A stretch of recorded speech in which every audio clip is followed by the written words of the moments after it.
Now, as I've mentioned in previous shows, previous videos, you know that when the whole Gina Carano situation, leftists are making up narratives to run with. Now, you all knew this, but you got to understand how they operate and why that's such a thing.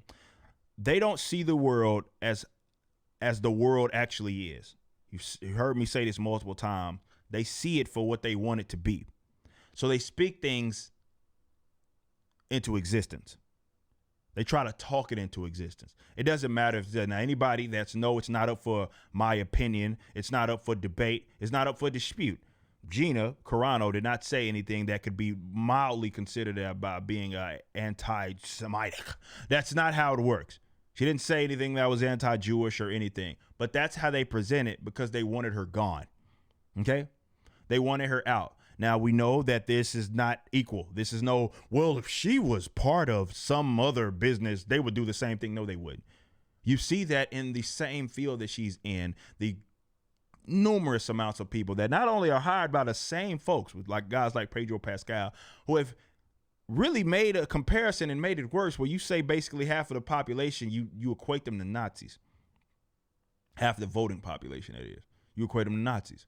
They've been doing that time and time again. They hire actors, actresses that have expressed all sorts of not only disgust with these people, but also undermining that experience because anybody to the right of them seems to be a Nazi sympathizer or Nazi or white supremacist, fascist, all these other buzz terms, which does undermine people that have actually experienced that. Most of which are not no longer with us, right? But they can do that. So what they got really mad at Gina for doing was, okay, she put the shoe on the other foot. It's like, okay, let's go to historical reference. She posted something that said, well, it doesn't make sense to you guys. Like, it'd be like, how could something like that happen?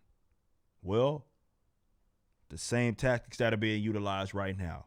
State turns citizens on citizens. That's what happened. That's not up for debate. That's not up for dispute. That's what made it so easy for them to implement what it is that happened.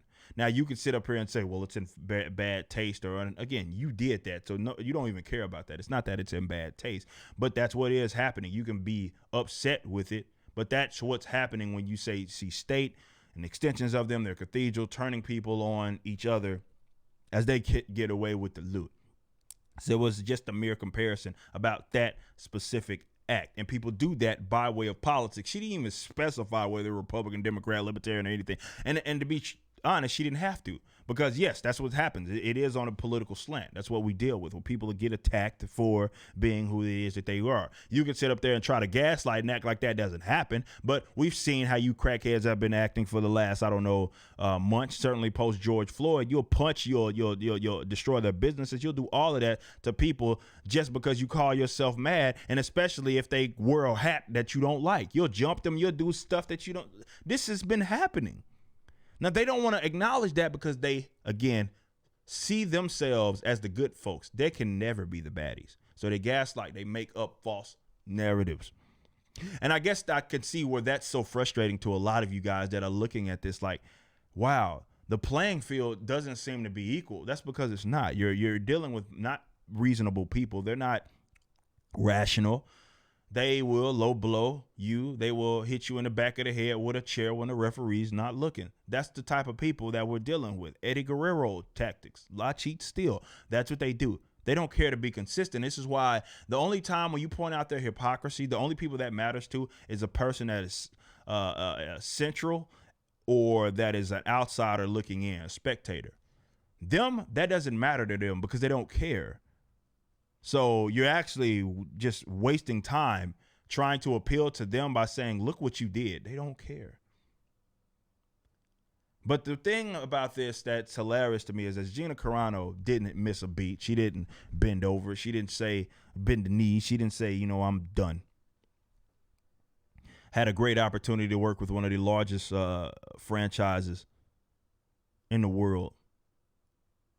And because of my politics, which is what it was. I mean, they can gaslight all the way. Well, no, it was because of this, and that. No, again, there's people, her own colleagues that work with her, that were working with her that said that type of thing and no, worse.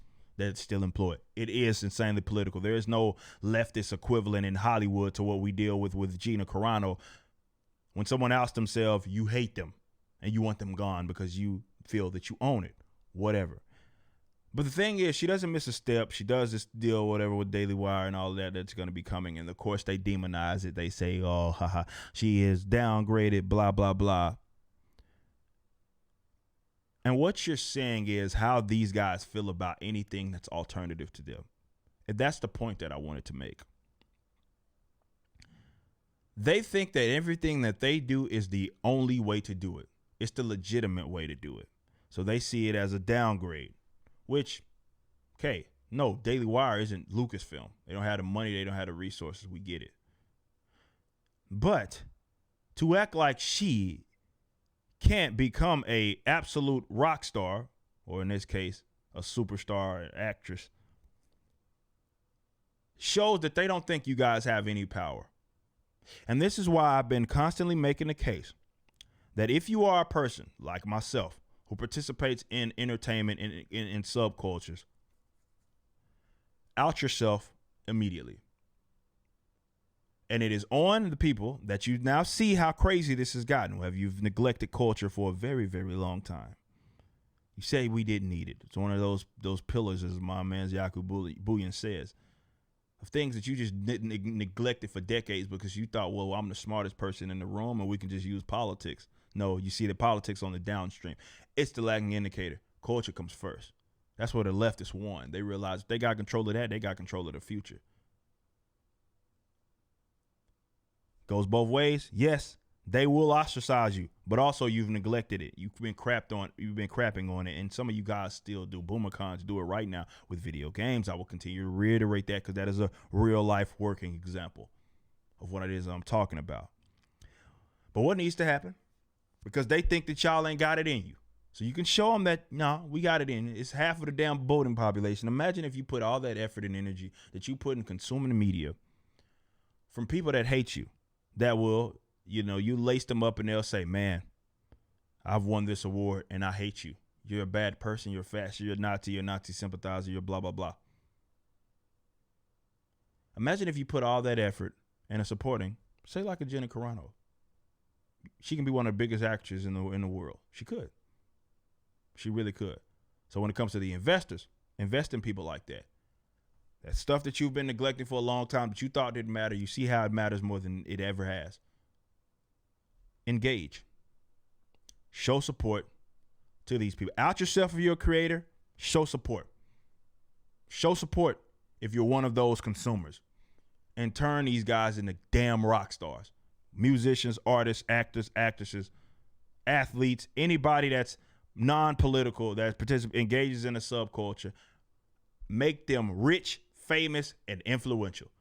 And that in itself will create a culture that will bring up more underlings. And it doesn't have to be people that are simply, let's say, like in Gina's case, more conservative. Because I'm not conservative, I'm a libertarian.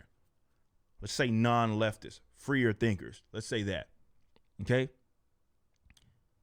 Folks that have not had any control in these avenues.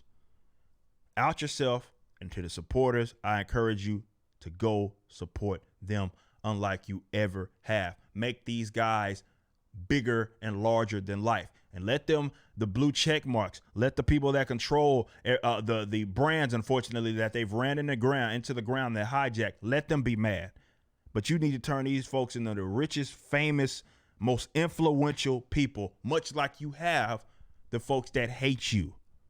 And then you'll see a cultural swing, because it's absolutely doable. You just have to do what you have not been doing, and that's you've been neglecting culture. Now it's time to engage. So you're an investor, you're an influencer, a creator, an actor in that space, or you are just a mere consumer. All of you guys, you have a role here. The game plan, I've laid it out for you. This is a talking point that I've been having for a decade almost. People didn't listen. Now you're starting to realize it. So no matter where it is that you are, I think there's something to be optimistic about. But let these blue check marks hostile all they want, because that's exactly what they're going to do.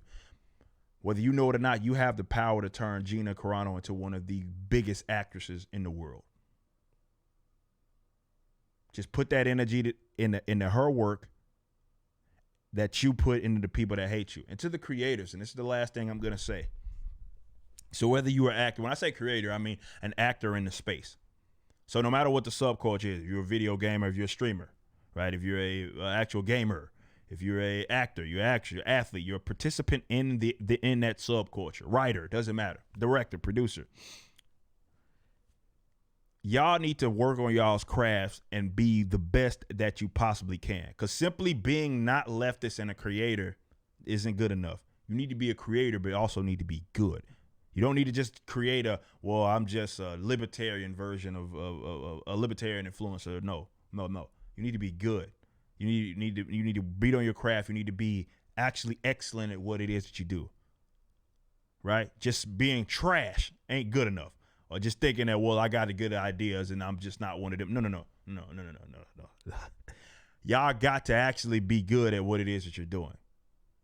So y'all work on y'all's craft. Out yourself, work on your crafts, be the best that you possibly can. And now it's time for the investors, the consumers to step the hell up, because this tide can be changed. Stop listening to these boomer cons and stop listening to these idiots, out of touch people who sit here and still think that the winning strategy is trying to get in the political arena. That's where you're going to lose.